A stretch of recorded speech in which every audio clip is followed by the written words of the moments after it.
Hi, I am Karen and I'm the founder of the Student Ladder, information destination for students.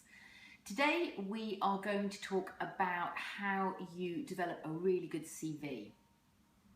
I'll try and not make this too long, a little bit like your CV, which at this stage should just be a page, no more, and it should always be accompanied by a covering letter. So if we run through what you should put in the CV. So at the top, simply just put your name, and underneath, smaller font, put contact details. Next up should be your education at this stage, and that should be with the most recent first. Then you should have work experience, again with the most recent first, followed by a section on achievements and responsibilities. Now, if you haven't got any achievements or responsibilities, don't worry, just miss it out. Next up is skills, which I'll cover a little bit more detail later. A lot of people miss that section out. And then finally, hobbies and interests. That's it. Don't need for references at this stage. What I would say a little bit about presentation, a lot of the time employers might only spend 2 minutes on your CV. So make sure it looks good and it's very readable. So, use bolding well, subheadings, use lots of bullets. Don't have great long sentences, just bullet everything, good white space. Obviously make sure it's spelt perfectly and the grammar's good, etc. So just that it's easy to read. Optional, you can put a personal profile right at the top. So personal profile sort of summarises you, your skills, your career interests, like a couple of sentences, but it's optional. It depends whether you think it adds something, and it's better if you can relate it to the job you're applying to. So let's have a look at those sections in a little bit more detail. Firstly, education. You need to put where you were at school and the dates.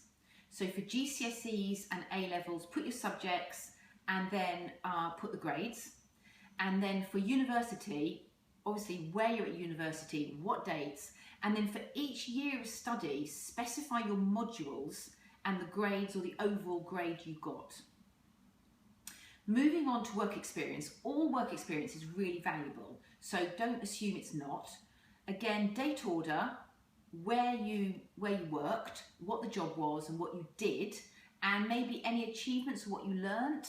It might be that you had to deal with awkward customers, had to work in a team, was responsible for X, whatever. Next section is achievements and responsibilities. So that could be things that you achieved at school. You could have been a prefect or head of house, or you might have been in the netball or the football team, etc.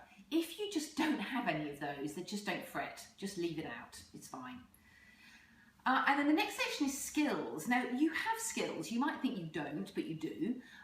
So they could be computer skills, they could be teamwork, they could be initiative, leadership.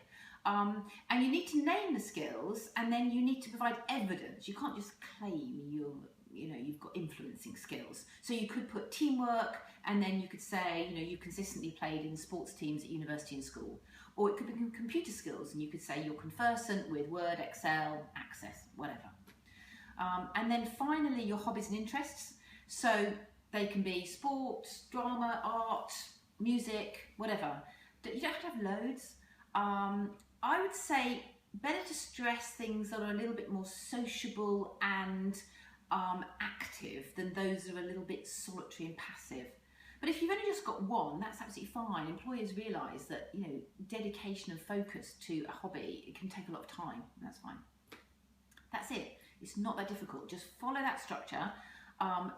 There's no absolute format for CVs, so you can vary it if you wish. And then finally, the covering letter.